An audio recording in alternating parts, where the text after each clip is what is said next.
25th anniversary. Here we are. I really had hoped we could do this in person. I was saying that earlier as we were gathering, but things are not shaping up as we had hoped. But we're glad you could be here. And we thought we'd kick off the 25th, the fall version of Friday Morning Seminars by gathering some of, how did you put it, Teresa? Not veterans. I know you didn't say old folk. I said originals. Originals. Oh yeah. Yeah, some of the originals. And so we are joined today by Phil Nyden, the founding director, by Yolanda Suarez-Balcazar, who was our first faculty fellow, one of our first faculty fellows, and Christine George, who is still on faculty at Curl and joined us. Christine, you'll have to tell us later what your title was back in the day. I just got to say, like, the internet is a beautiful thing. Before I turn it over to Phil and Yolanda and Christine to introduce themselves and where they're going to start, it's just kind of explaining to us all what they were doing, why they joined up with Curl, where they were in their careers, just to kind of get the ball rolling. And Phil in particular will kind of set the stage for all of us by kind of explaining how it all got started. But before we do that, I gotta say, the internet is a beautiful thing. And so on our own website, there we go, we have some gems. I always mock us for not knowing what to call Friday morning seminars. Apparently in the early days, we were struggling with that. And so we were calling them conflabs or get-togethers or gatherings. In the end, we went with the very boring but very descriptive Friday morning seminars, Curl Friday morning seminars. I put it out here because before I show photos of others, we've got our dear friend Cale Williams here, and this person who's really trying to appear to be thoughtful and in a very intense sort of way is yours truly. So we're going to move on from that one.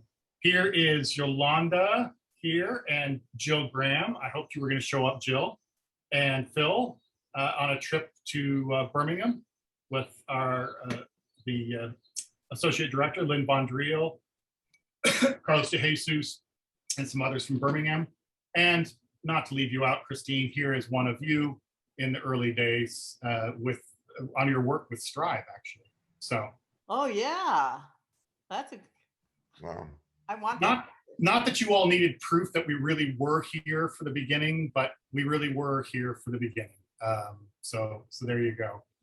So Phil, I'm going to turn it over to you. And this is, for those of you who've come to our Friday morning seminars before, normally it's a presentation, we spotlight, we listen, we have a Q&A at the end. This is more of a conversation that Yolanda and Phil and Christine are going to have with me, trying to kind of prompt some conversation. But I hate to say that I'm going to be the moderator. I think I'm going to be co-moderator with all of you, particularly asking questions about the how and why and what if and what would you do differently kinds of things. So, and for some of you have been around for the early part of the journey, or more recently a part of the journey as graduate students, as faculty fellows, please jump in. We would love to have you share your memories, but also think with us about what this all means. What does it mean for Curl in the future? What lessons can be learned and all that good stuff. So without further ado, Phil, I'm going to spotlight you here for a second for all of us. And how in heaven's name did we get this all started? Right. Well, you're talking about going down memory lane. There's a cartoon in the New Yorker a couple of years ago, a picture of this couple in front of a forest, and there's a thing that says memory lane. And so the husband says to the wife, "Oh, honey, you go down, I'll stay here." So and part of the purpose is not so much talking about memories, but also how that built Curl and how Curl developed from that. Because really the origin of Curl is all of us and community partners, faculty, students, staff. That's what made this happen. To give you a little bit of personal background of maybe what motivated my part in the initial creation of the university. I mean, I certainly, along with some others, came of political age in the 1960s. Was somewhat active in the tangential way in the civil rights movement, certainly more in the anti-war movement, later on welfare rights movement. I worked on with groups on union reform issues, and ultimately moved to Northwest Indiana to do research, my dissertation on steelworkers rank and file reform movement. And so in really lessons learned through all this is lots of people with lots of ideas were really important in really understanding things, but also organizing was really critical, which whether it's community organizations, whether it's unions, whether it's students groups, those were more effective. People working in coalitions made sense. And so successful change happens in concert with others, and which in many ways isn't what academics do. Academics tend to have a more of a Lone Ranger model of everything, and we talk about that a lot, and rewards individual achievement, but not so much group achievement. So also I've done some work with various regional advocacy groups. And what really struck me, one of the first times that the light bulb went on in my head, did a project with, actually it was Gary Orfield at University of Chicago, with about 7 or 8 organizations around fair housing. And so we had academics and community partners working. I was really impressed how enjoyable it was, but also it had impact right away. And it also helped research be more accurate, because you had community folks there to correct you, to guide you. And conversely, if they didn't know certain things, we could document things. So academics had an advantage there. I suppose at that point, I gained I guess what I'd say, a dependency to work collaboratively. I felt uncomfortable doing any other work unless there was someone there that could work collaboratively. Then an opportunity popped up it was actually 1989 at the MacArthur Foundation. I happened to be invited to a meeting. I'm not sure why I got to this meeting. It was sort of impressive to me. I'd never been there before. And in the course of the meeting, what they were looking is how to answer critics of their community-based spending in Chicago to help Chicago's development. And they wanted answers. And so they were talking about a couple $1 million worth of research. Ultimately, another person and the other person is Ben Beadle, who's at UIC at the time, suggested that there's community folks in Chicago and there's academics, and they never get together. And maybe if we had something that brought them together. Well, long story short, we had sort of a 6-month process, had a couple of larger seminars and gatherings, and out of that grew something called the Policy Research Action Group. And Prague was 4 universities, Chicago State, UIC, DePaul, and Loyola. And actually U of C and Northwestern opted out, at least the faculty who had been involved opted out. And so we worked for 6 years, and we were very successful in getting funding. MacArthur started with some very small money, like 10, 15,000, but ultimately we got more MacArthur money and some big grants from the U.S. Department of Education, and we did all sorts of stuff. And Loyola got more and more involved. Partially we're consistent with Jesuit values, social justice, and maybe it's a little cynical or not, but I'm not naive enough to not think that it was the money we got. At that point, we brought in about $3 million. That gets the attention of administrators. And so it was about 6 years in now. This is actually 1995-ish, where the McCormick Tribune Foundation approached them with some larger money and said they want one little part of that, a mere $1.5 million, I think, to maybe look at the community involvement of Chicago, of Loyola in Chicago. And so we went through this process. I was hired to help with that along with it. It was, I guess, it's partially because of the activity we'd done before. And that was the beginning of Curl. I think it was might have been January 1996. Technically, I think we might have hired someone at that point. And so that sort of got our endowment going. I don't know what it is now, David. David probably looks at budget stuff, but it started out with, again, long story short here, because it's not that simple, but the basic foundation was, endowment was 5 million, which maybe that means a lot to administrators and stuff, but it made, the big thing is it made curl permanent. They couldn't take curl and say, well, we'll phase you out now, this or that. Loyola has a legal obligation to continue this in the agreement with the foundation. And again, the success of curl is not any one individual, but it's the work of scores of, if not hundreds of students, faculty, community partners over the 25 years. So I do not take any credit for that. And what it did is provided an environment for multiple people, to faculty, to work on things. And I'll stop here in a second, but I was thinking, talking to Yolanda a minute ago, Yolanda Suarez-Balcazar was one of our early faculty fellows. And I remember one sign of success was, this is probably about 4 or 5 years in maybe, Yolanda was up for tenure promotion, I believe it was at that point. And the dean of the College of Arts and Sciences talked about a meeting of the tenure promotion committee. And there were 3 faculty, all who had affiliations with Curl, were up for tenure, and being reviewed by the Committee of Tenure Promotion, typically a very traditional academic body at Loyola. And they all, their affiliation with Curl was a major plus. And that was, I don't say that got them tenure, but that certainly is one of the building blocks to tenure, which I knew we had made it at that point when the rest of the university recognized we had something to offer in our different model. So I'll stop there and we'll talk a lot more about some of this stuff. Thanks, Phil.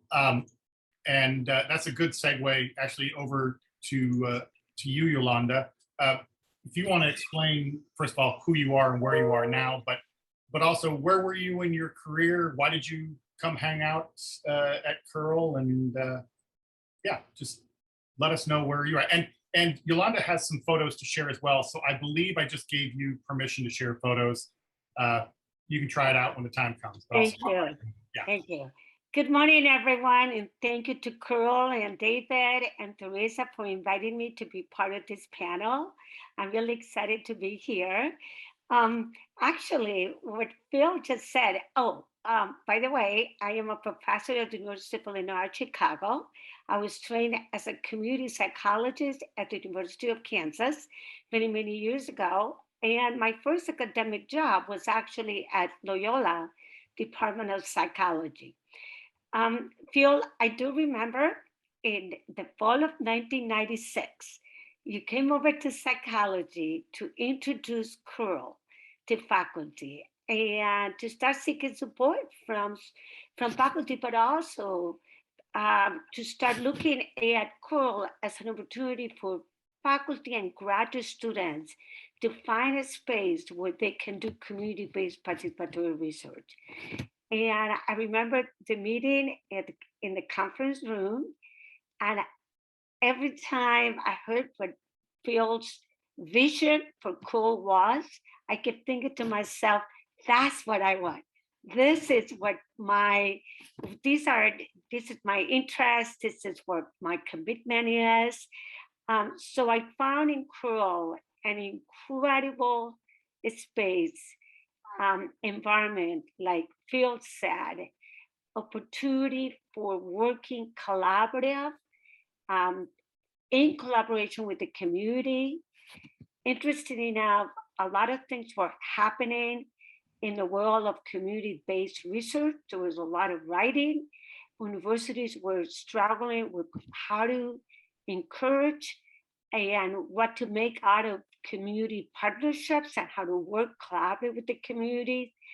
And what attracted me to Curl was that deep commitment to working in collaboration in partnership with communities to promote social justice and to address issues that matter to communities. And yes, Phil, you're correct. I was going out for tenure.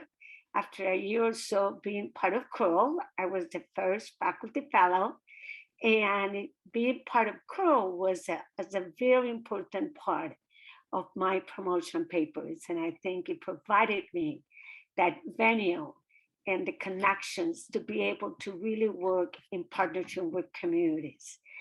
I think that the other thing that I found really interesting about Curl is that although Curl was starting Cruel appreciated a really respectful view from the community. People in the community and the foundation world appreciated and valued Cruel, had a high respect for the work that was just beginning to evolve at Cruel. And the Cruel was really committed to embracing the principles of participatory research.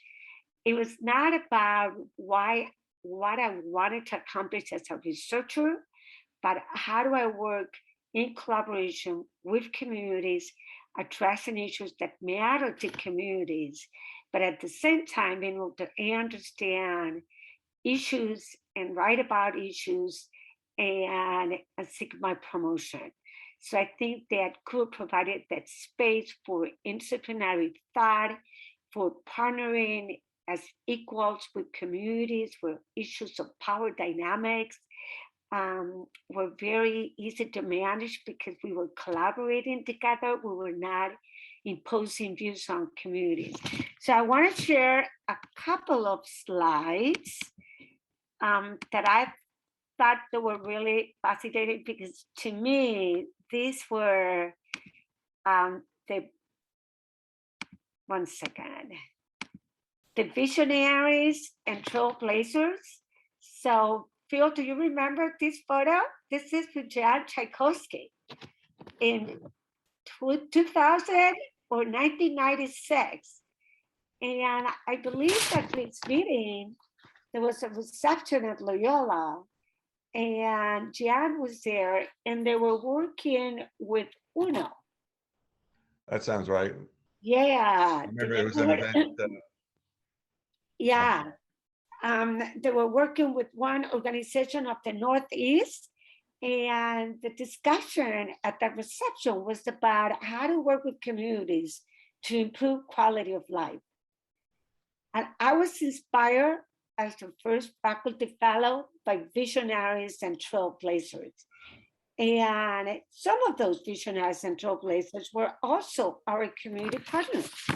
So one of our community partners, an activist, was LaDonna Redmond. Do you remember her? Oh, yeah. The Food Access Equitable Equity and Advocate for Chicago Food Systems Collaborative. Some of you might remember her. And this is Joanne Cuba is here too, and Danny Block. And then Jackie Reed, who was an amazing trailblazer, the director of West Side Health Authority.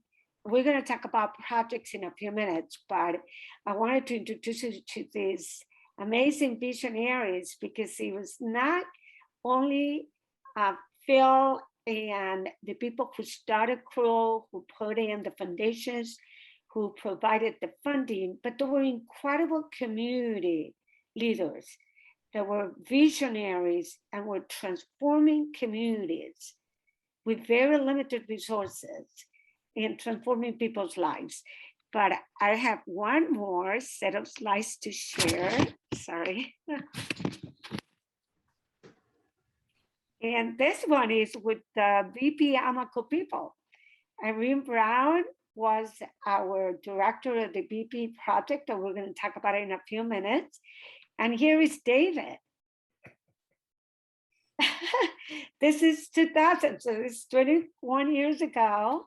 I think Kate was the director of the Early Childhood Network at Edgewater, and one of our early graduate students from psychology of Cruel Fellow. So I just wanted to share those photos because I think we all came together at Cruel because we really wanted to embrace and follow the same values of commitment, of social justice, of working in partnership with communities that Cruel was embracing. And that was the key for me. I really love my years at Cruel, so I want to stop there and provide Christina an opportunity to go down the memory lane. Very good. Thank you, Yolanda. And Christine, I'm going to spotlight you. I know that your career paths were different than Yolanda and Phil's. So you can explain to the gathered faithful what that looks like and meant, but why you ended up particularly at Curl. And actually, I think you can give an update on somebody else who appeared. Chiara appeared Yeah, in the last photo, and I think you have some late breaking news. So go ahead. so I'm going to do the late breaking news first, which is I've sort of been in contact with Chiara, in a very distant way, and she just got an appointment at Rutgers, and she's besides her teaching as a professor, is also very involved in violence and domestic violence and children's issues. And so, and we're now involved in that as well, continue to be involved in that. So we're connecting again. And and then Yolanda, and she is a mother of twins, which are now about 2 or 3 years old. Yeah. So anyway, and that is something that continually happens, this networking of individuals who pass through Curl, either on the community side or the university side, and continually running into them. There's almost like a slight fabric there, network. Okay, so when I graduated college in 1969, University of Wisconsin, the last thing I ever thought of is that I was going to go back to any sort of academic career. I was involved tangentially in the civil rights movement that was happening a little before me. I'm not quite that old, but I am. But anyhow, I got very involved in the anti-war movement, was a community organizer subsequent to that, and then had a career as a union organizer and union official. And then went and started doing policy work. And as I always say, in a moment of insanity, but not quite, I really wanted to look back at what I was doing, and as part of my midlife situation, decided to go to graduate school just to get a master's, and it was cheaper to get into a PhD program, and stayed for my PhD. So as you can see, there's an I'm just saying there's a bit of an ambivalence there, but got really captured. My work was in human development and social policy.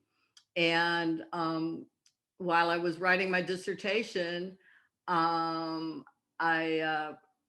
got a job as an assistant professor in sociology, as a temporary position at Loyola, and one of the first staff meetings, one of the other faculty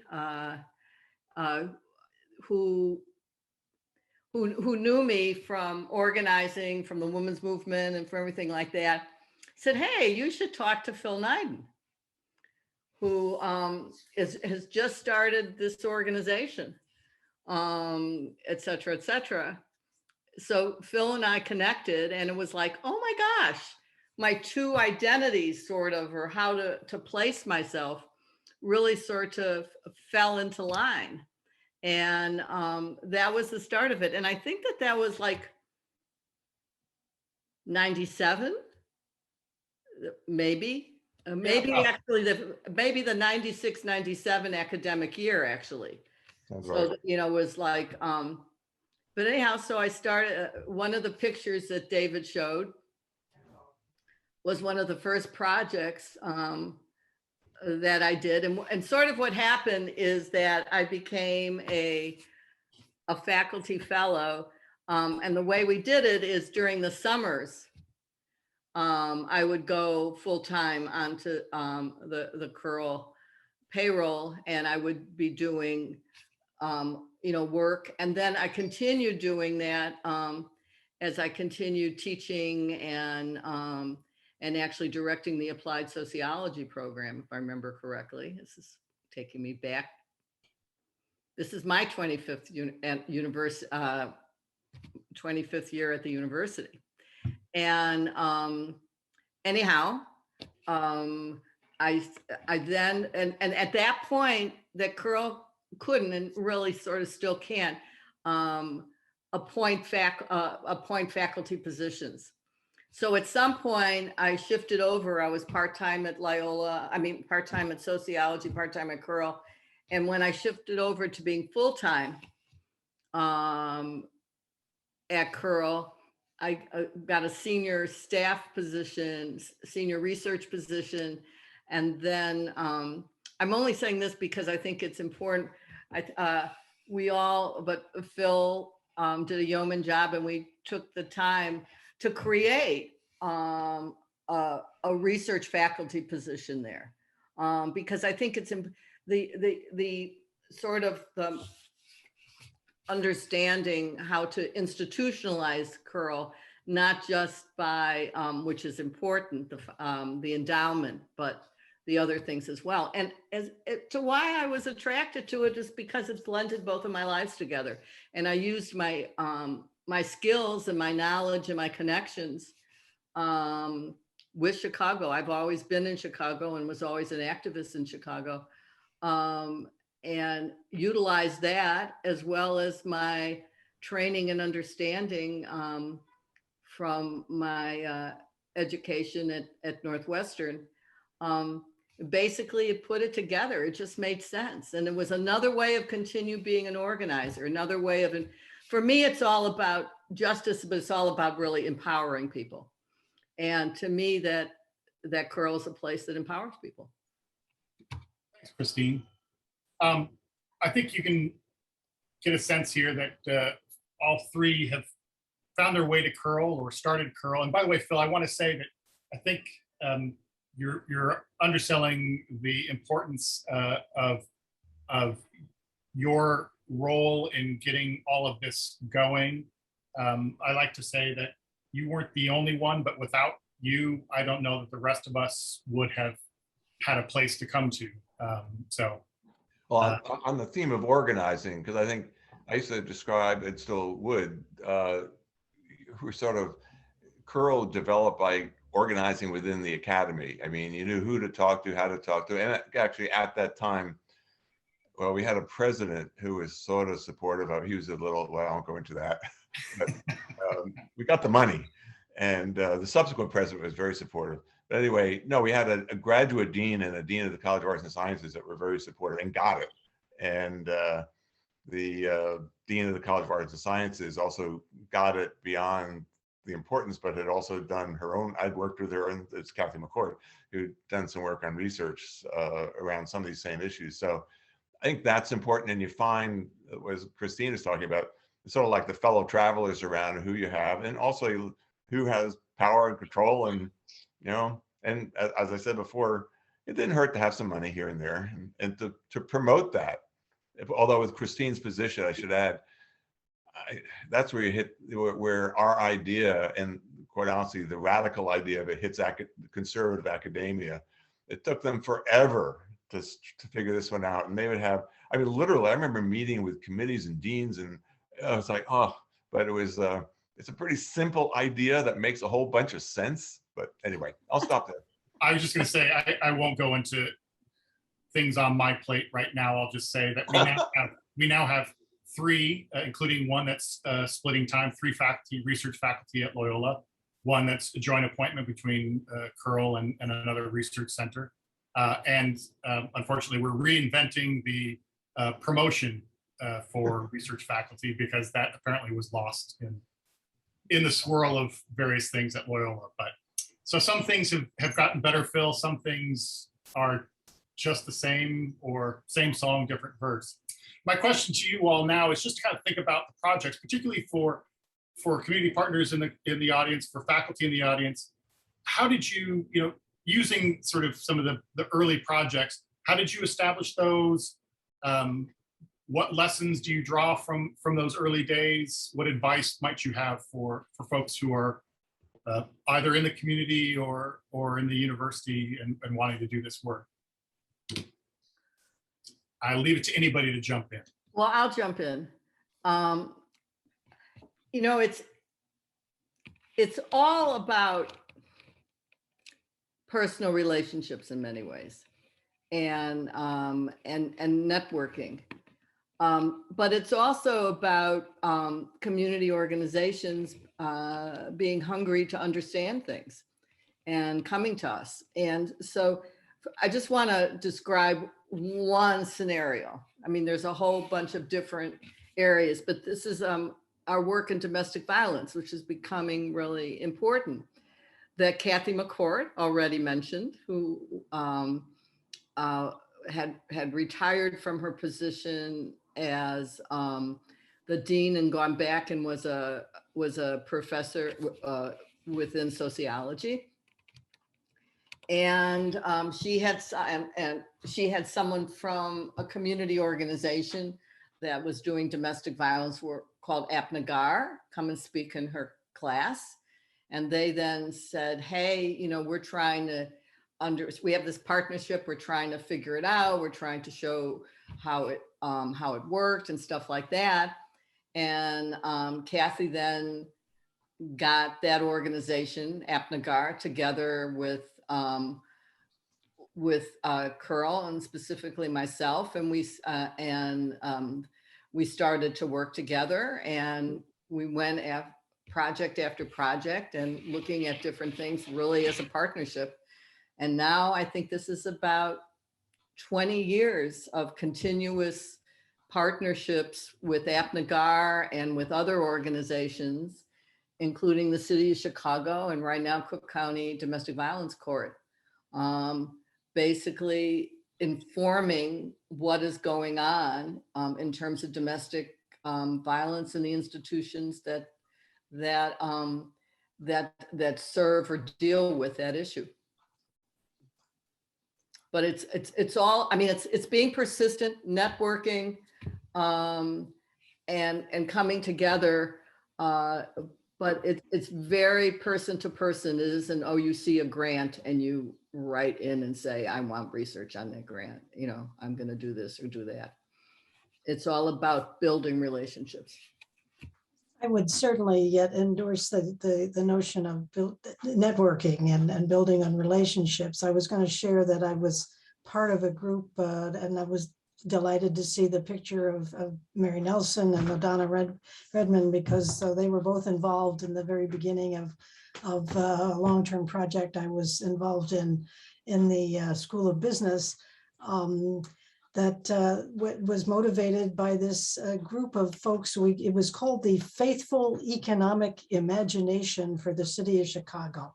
A bunch of folks from community organizations, some religious folks, some bankers, and there were a couple of us from Loyola, one in the theology department, and then there was me, who was sort of a radical, somebody who didn't fit real well in the business school, but was there as an undercover agent.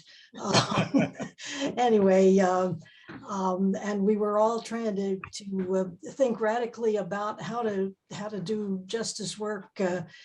This was back in the early 1990s, after the Rodney King incident out on the West Coast, about why can't we all get along, and how to make economic justice in the city of Chicago. And we were a support group. We met at least monthly for quite some time. And what could we do wherever we were?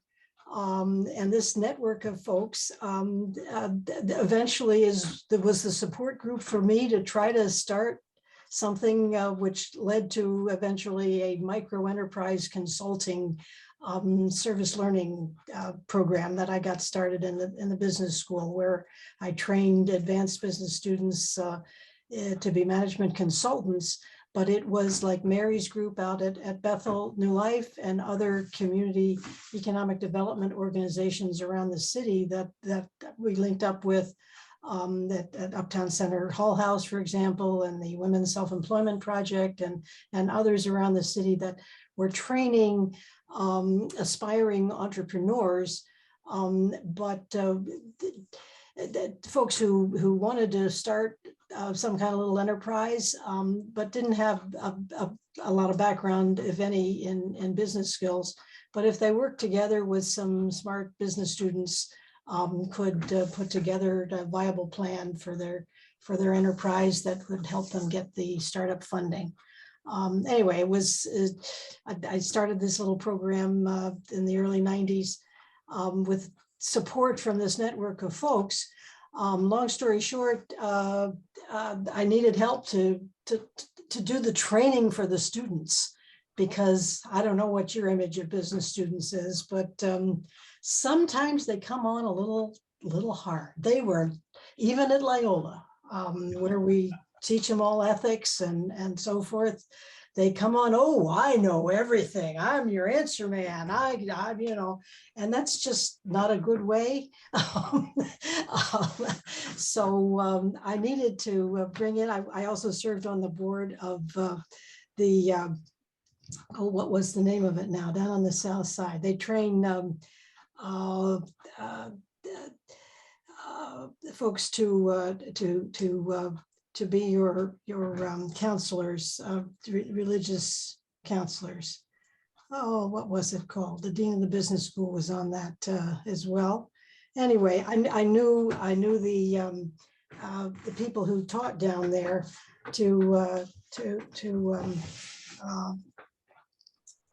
and they teach listening skills.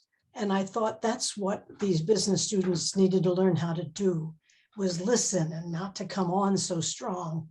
They needed to build relationships with their clients. But I needed to pay to do that. And I'm sorry, the dean of the business school and the powers that be in the business school, they thought that what I was doing was crazy. That's not, if you're going to teach management consulting, you should, go out and find, high-tech clients and people with money and stuff. No. I wanted to do it the Jesuit way, Knowledge is to serve others with a preferential option for the poor. Right? Yeah. And somewhere or other, I met Phil and shared with him this vision of what I was trying to get going. And he seemed to be sympathetic. And I think Prague was still the source of money at the very beginning, Phil. Somehow you found me a little bit of money. And I was able to pay Sister Joe to come in and train business students in listening skills, which just totally changed how they could be effective consultants to folks from the South Side and West Side who were our clients. And it was just a wonderful thing. And I am forever grateful to you, Phil, for that seed money that helped to get that program off the ground and be as effective as it was over the years. What was impressive you were the sympathetic ear that I needed. What was always impressive is what can be done by a small amount of money. I mean, there was and also the right connections. At one point, we had fairly good connections with the MacArthur Foundation. They ended up giving us, it was what was described by our program officer, who ultimately worked with Curl, but as pocket change. I mean, $10,000. Yeah. But we were doing work with El Salvador at that point, and community organizations there, how they could do so much stuff with so little money. And we thought, and we had some folks from Chicago, we had a few trips, but it didn't take much. And you sort of can't understand why the powers that be can't cough up a few thousand here or there, but they couldn't always. So Prague Curl gave us a sort of some seed money, as you say, and it really helped a lot. And to us, it was exciting to see this happen. So you did the work. And to be clear, I'm going to have Yolanda share some of how she made some of her earlier connections, but so that Phil doesn't get inundated with phone calls and emails. I have no money anymore. There you go. I know money anymore. There you go. That's the takeaway. I want to make sure Phil does not have money. Well, if you want to play tennis, I'll provide the tennis balls. I want to build on Jill and Christine's point about the importance of developing relationships and trust. Adding on that, I was one of the first ones with Phil and a whole army of wonderful graduate students and undergraduate students involved in the early project that was VP Amical, where we were provided with funding to partner with community organizations to promote evaluation capacity. And I remember that some of the key principles, and I remember being at the conference room and crew with Phil and the graduate students and Christine and David, and we're talking about how to approach work with communities. And along with developing trust, at that time, communities were often seen by academic institutions as deficits from the deficit lenses. What's wrong with communities? I often had colleagues, can you connect us with somebody on the West Side because it's a violent community? And that was the way that traditional researchers approached communities, not from a view of capacity building, asset-based, strength-based, but deficit. And communities were tired of that. They feel marginalized and oppressed, often by academic institutions. We were different. And that's what set aside Coral as doing something very innovative. We use a capacity building approach. We were basically there listening to communities about what matters to you. And one of our key agencies in the VP Amical project was PRIDE, and that's the People Reinvestment and Development Effort. And I remember one of our first meetings where they're very hesitant to participate in building evaluation capacity. Evaluation capacity in the 1990s, in the late 1990s, was a big issue. United Way had launched the outcomes framework, where they really wanted agencies that were being supported by United Way, not just count heads, how many people they serve, but how are you changing people's lives? And of course, a lot of agencies were in need of evaluation training. How do we account for outcomes? How do we track outcomes? And one of these agencies was PRIDE. And at our first meeting, they were really hesitant. And it took us about 2 or 3 months, about 7, 8 meetings to develop trust. And once we developed trust, we could tell we finally kind of jumped that hurdle because they started embracing us with bear hugs every time we came in. And then they opened up and said, we've been working with universities for the last 2 years, and here are the reports. They come, they take away a lot of our data, ask for staff time, required a lot of stuff from us, and then we never see them again. And then they send us a report. CRU was different. And this is the 1990s, right, Phil? Like 1997, when we were meeting with community agencies, not at CRU, we were meeting at the community agency with the community partners, listening to what matters to them. And that set us apart. With PRIDE was a great relationship. They loved it because we were at every single meeting and figure out what data they wanted to collect and how and why, and then discussing how they were going to use it. And similar process happened with Better New Life under the director Mary Nelson and West Side Health Authority with Jackie Reed. We were listening to communities. We were using a capacity building approach, and we were listening to what matters to communities and framing our research questions based on how do we support communities, promote social justice. So I want to build on it was about building relationships. It was critical, and it's critical until you reach that point of trust. We trust each other. We're transparent and know exactly how we can achieve common goals, but that we're building capacity, but capacity not that matters to us, capacity that matters to the community, and using an equity lenses, which is based on strengths base, asset base, from Nyden, all of this good stuff. I'll stop there. No, thank you, Yolanda. I refer to this day, I refer to some of those early meetings with community partners, particularly frontline staff, as the sort of death grip, clenched fist kind of moments, because they'll sit like this because they've had so many researchers or evaluators come in and see them or see their work as deficit or not include them as equal partners. And so it takes a little while to build that relationship of trust. So So go ahead, Phil. I was going to add that the whole idea of everyone here that I see and many, many others, the kind of work that people did, especially early on, built that trust. I mean, that trust, and it stays with the organization. So younger faculty today, I'm sure, and the graduate fellows today at Curl and undergraduates, they move in with a Curl connection, and people know what that is, who they are, what their orientation is.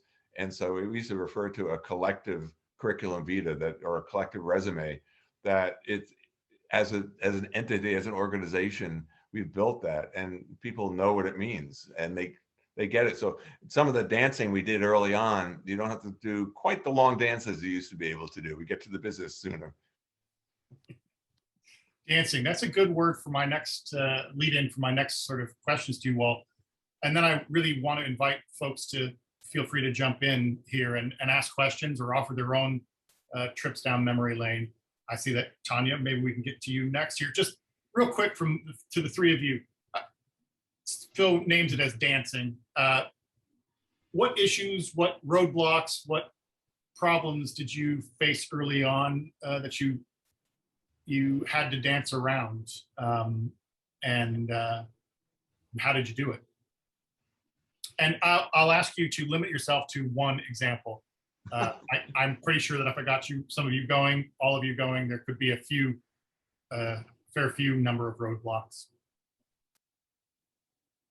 Well, I'll start with one. It's more of a generic comment. I can't tell you how many faculty, it's more senior faculty or administrators that would say, well, you could do this stuff after you get tenure, after you've established yourself. And it drives me nuts, because it's not after, it's doing this gives you, as Yolanda and Christine and Jill and others are talking about, it gives you all sorts of opportunities to do things. And you have more publication possibilities, more research possibilities than you possibly can imagine, more funding. And so this idea you wait is nuts, but that's a collective criticism of many fellow academics. Thanks. Yolanda or Christine? Two things. I know you said one, but I'm doing two. And I'm used to you. Yes. Okay. Listening, one of the things is which is sort of on a micro level, exactly what Phil is talking about, is that because of the demands of getting tenure, that that people don't feel they have the flexibility, young faculty, to follow the lead of the community organization. So if it doesn't follow their agenda or what they think their agenda should be, that becomes problematic. That isn't true of all, but I'm just saying that is an issue. And I also felt, is that that a lot of the generation of faculty that was my generation and just after, they were motivated by a movement, and that the younger faculty, although just as progressive in some ways, were more shaped by a professional view of how they needed to do things. And I think that meant in some cases less risks or less vision. I'm not sure. I mean, but I just want to say that. And the other thing that I thought was a challenge was not only getting the trust of the organizations, but getting the trust of the community partners. And I think that using community fellows and and really building on our organizational partners that had trust in the community, sharing that trust and saying, hey, there's this college kid that's going to call you, but they're okay, was really, really important. Yeah. I would like to address one of the questions on the chat, which is about IRB. Institutional review boards can be a huge challenge and barrier to overcome in institutions. I don't know how it is now at Loyola. I am at the University of Illinois, Chicago, and it's a huge element because often they don't understand what participatory research is, or how is it that you develop in a survey, but you're seeking the input from the community. We want to approve the survey as it is now, and they have a hard time. I think it's important for us, CBPR researchers and scholars, activists, to educate the IRB.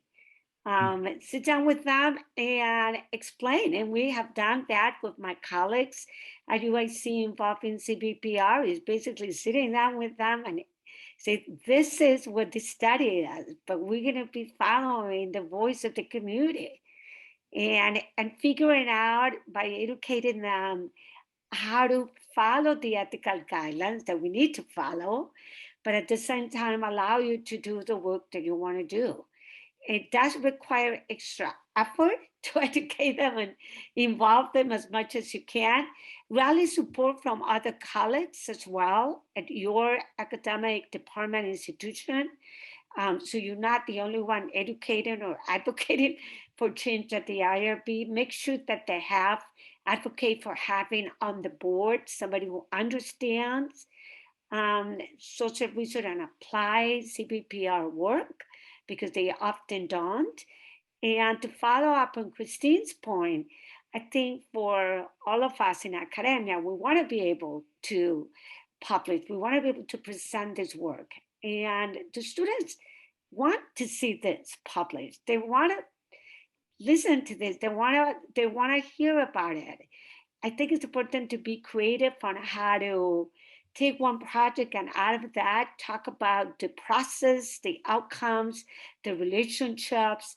We feel in collecting, we were very creative in every block of Village Online. I think we got like 3 or 4 publications out of that, because we always included our community partners and different disciplines. So it was the sociology, perspective, community psychology, policy, and I think that helps. But yes, IRB could be a challenge, but I think it's part of our role is to educate the IRB and the importance of incorporating the community voices in our IRB protocols.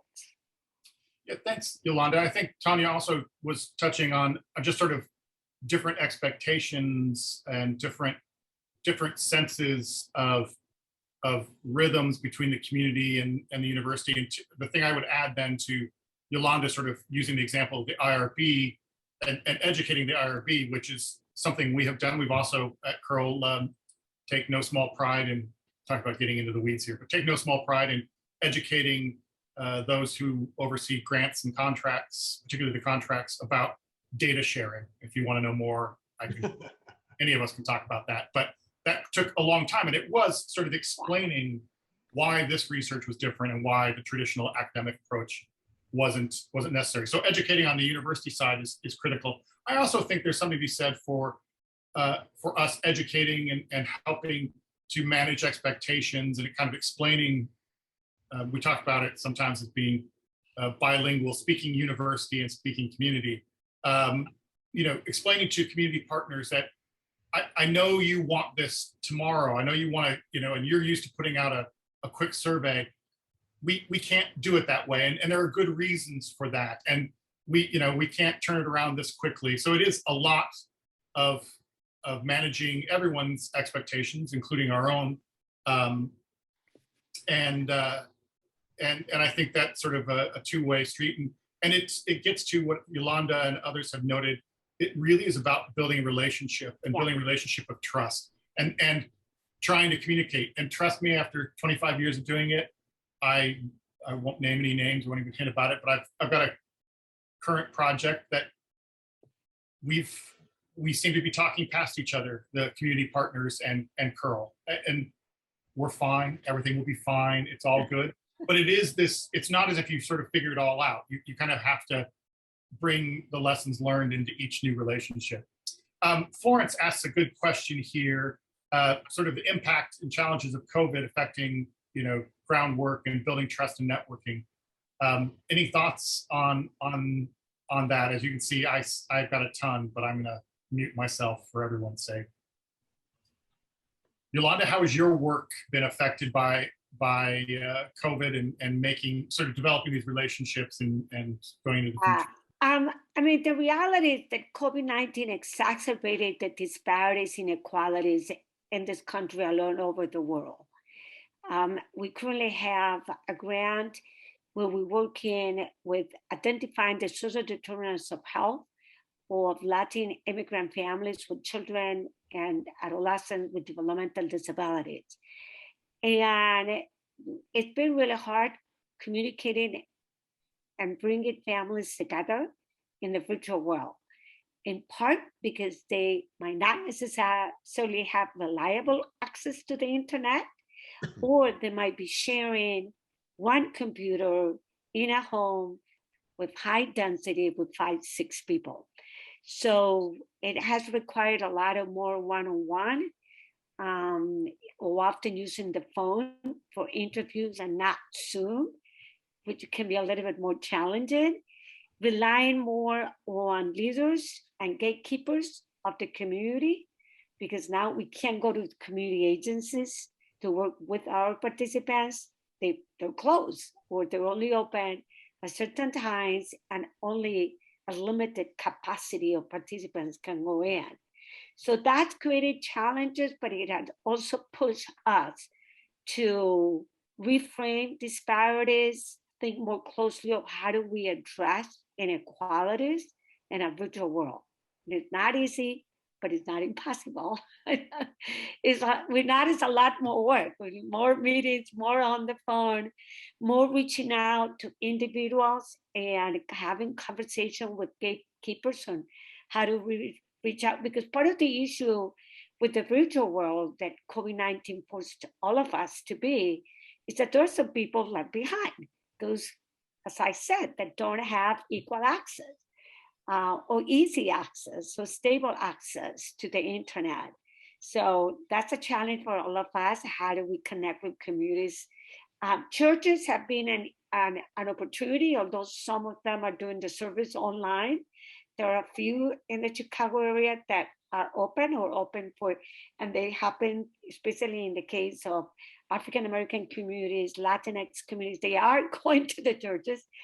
There's some places in the community that we're tapping into and mapping into where is it that communities are going in times of COVID-19. Thanks, Yolanda. I'm going to pivot and kind of look into the future. And then again, don't be shy. For those of you who didn't hear it earlier, go ahead and jump in and raise your hand or put something in the chat and we'll try and get to your question. I'm going to pivot looking towards the future. What advice do you have for Curl, but for faculty and community partners who are interested in this work, based on where you've been, where you are right now?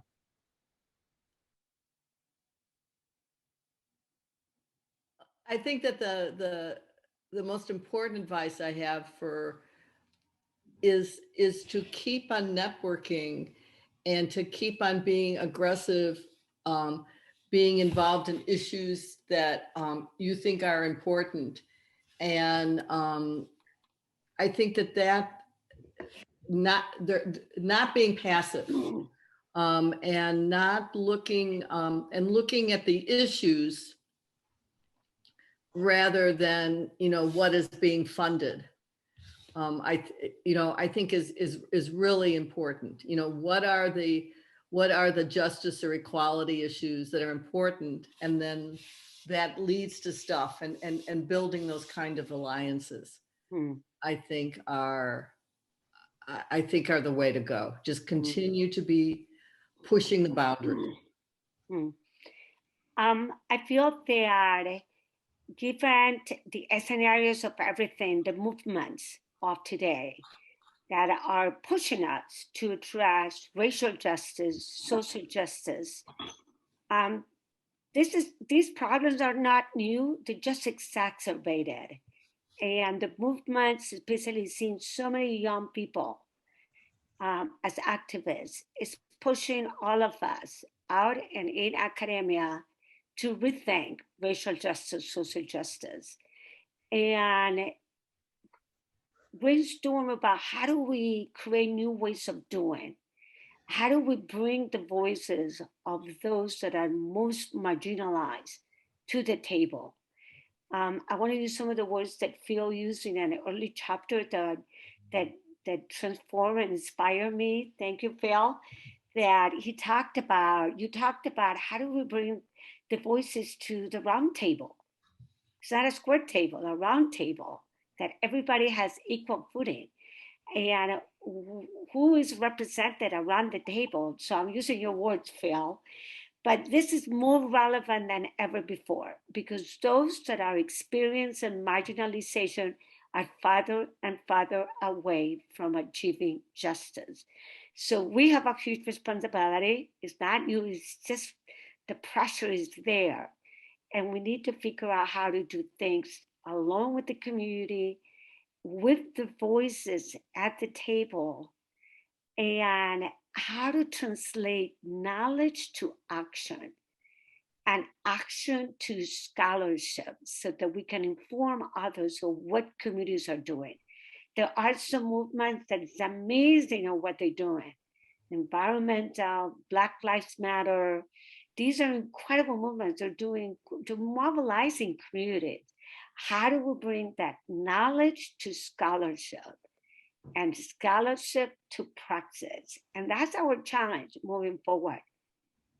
I sort of would also, from the perspective of someone who retired, but looking back is true memory lane, but it's not. The point is, when you're a curl, when you do this kind of work, you're part of something. And just what Yolanda's saying, you're part of a movement. And it's not, movements aren't about individuals, they're about collectives. And you realize you contributed to that. I mean, our society is a real problem distinguishing between collective accomplishments and individual accomplishments. And I always love talking about individual accomplishments, but it's collective.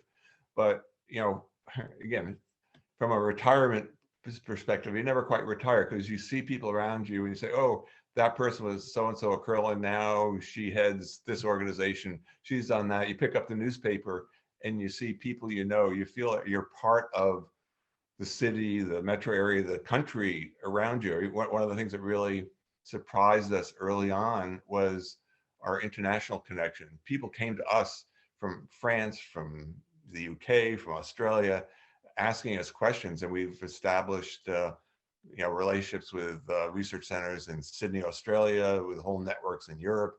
And it's not what I quite expected, but it's you're connected to this literally an international community, which is pretty satisfying when you look back on it. Yeah, Jill, I saw you had your hand up earlier. Did you want to jump in here? Well, it had to do with the COVID, but also it connects to what Phil was just saying too. I ran in I was at the Jewel a week or so ago and ran into one of the former clients who happened to be shopping at the same time. It's not in Australia. It was at the Jewel. It's a much closer grocery store, yes. Right. So it is wonderful when you're not expecting to run into somebody you worked with years ago. But on the COVID thing, I was going to mention that the class of 2020 had met their clients before COVID shut everything down, or made it go online.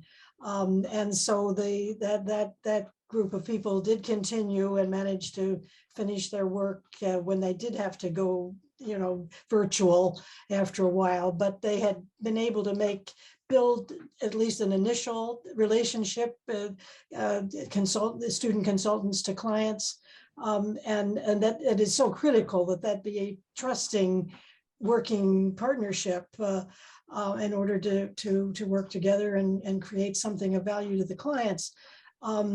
But last year they because everything was virtual in 21. No, I've got this backwards. This is 21, isn't it?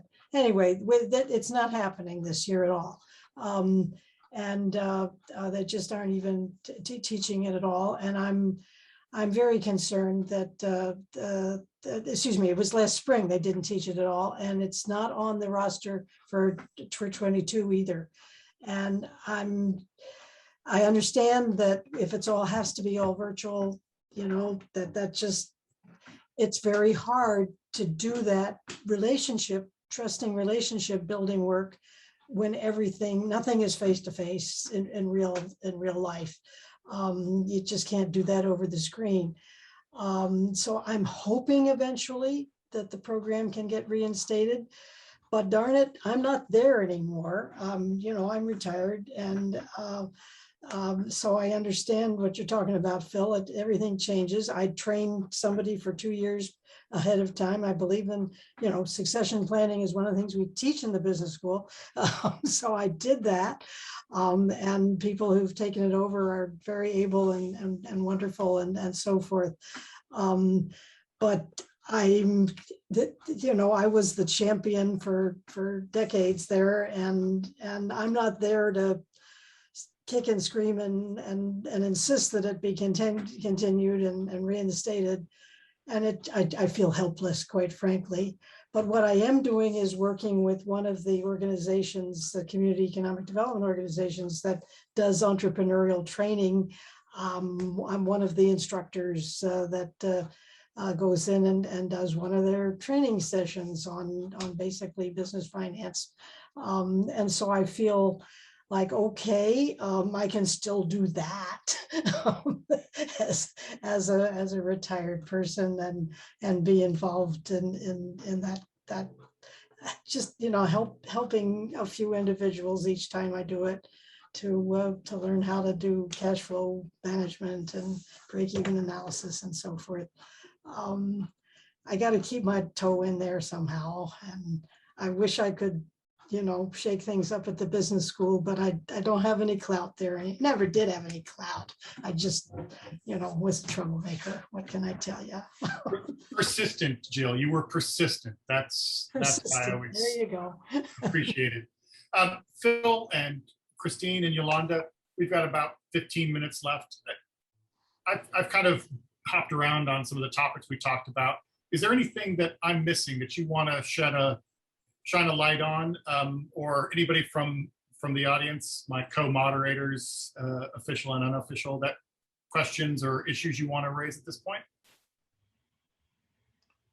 25 years is a long time, so there's a lot of history to talk about. But I was looking around at various, I see Marilyn Krogh, for example, who one of the last projects I was involved in that Teresa got us going on was working with One Northside and looking at their merger process. But I was struck by when we were sitting, we had really a good committee that was overseeing all this, and we had regular meetings with organizers, academics, and others. It was wonderful.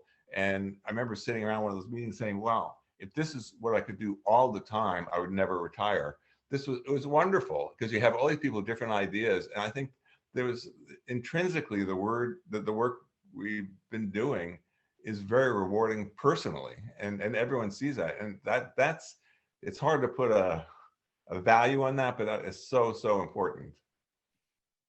I just want to build in on that. It's also important to build the small wings.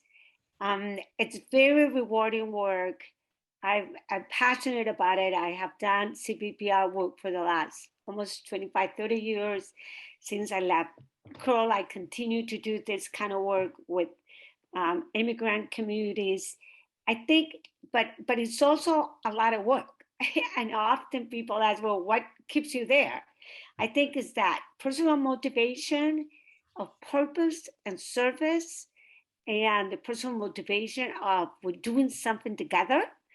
But also it's important because often you get people really excited about it and then gradually fade out or start losing hope because the challenges are not easy. And systemic racism is there, systemic classism is there. There are things that are going to be there for a while, and we need to continue to advocate. But I think building small wins and learning to celebrate those small wins and the small steps to get to the bigger outcome is important because that keeps us going. Whether it's a celebration, appreciating each other's work, writing about it, telling the story, appreciating your community partners, and helping them and all of us and our students see that every step matters. And if we continue together, it's going to get us to the larger goals. Excellent points, Yolanda. Christine? Yeah,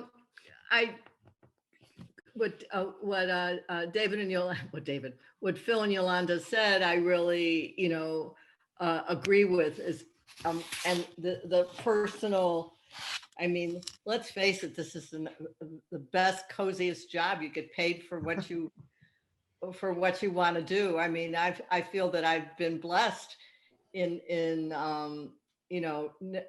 not necessarily feeling how potent my work was to changing the world, but that I wasn't making the world worse.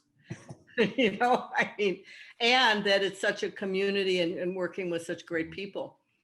One of the things I think of, and it's been on our burner at Curl for a while and continues to be, is having the wherewithal to basically work with small organizations that don't have the wherewithal, don't have the funding, and just can be more flexible.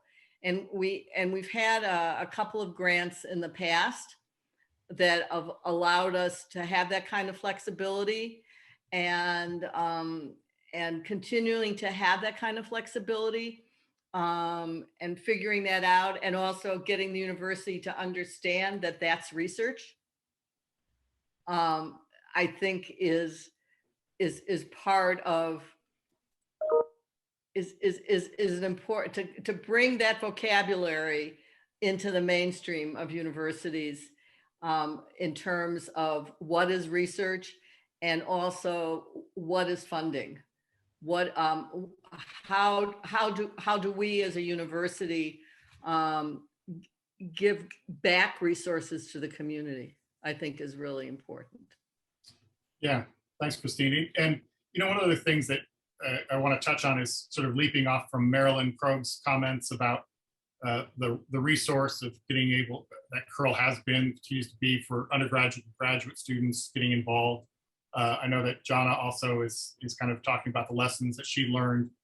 It is the Center for Research and Learning. And while we are not a degree conferring part of the university, we are very much in the education business.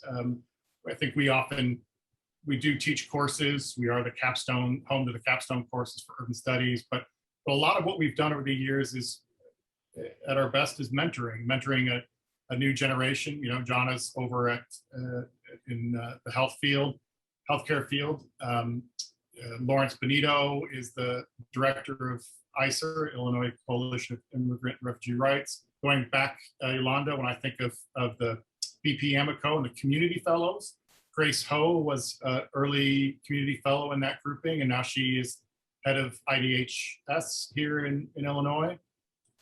So whether in the university or outside, both and, we've tried to, to not just do the work of the research and evaluation, but also to grow the next generation of researchers, of advocates, of lawyers, doctors. We've kind of covered the waterfront over the years. That's one of the advantages of being around for 25 years. So it's good to see those sorts of comments in the chat as well. Other questions and thoughts, comments? Or as I like to say, hopes, fears, dreams.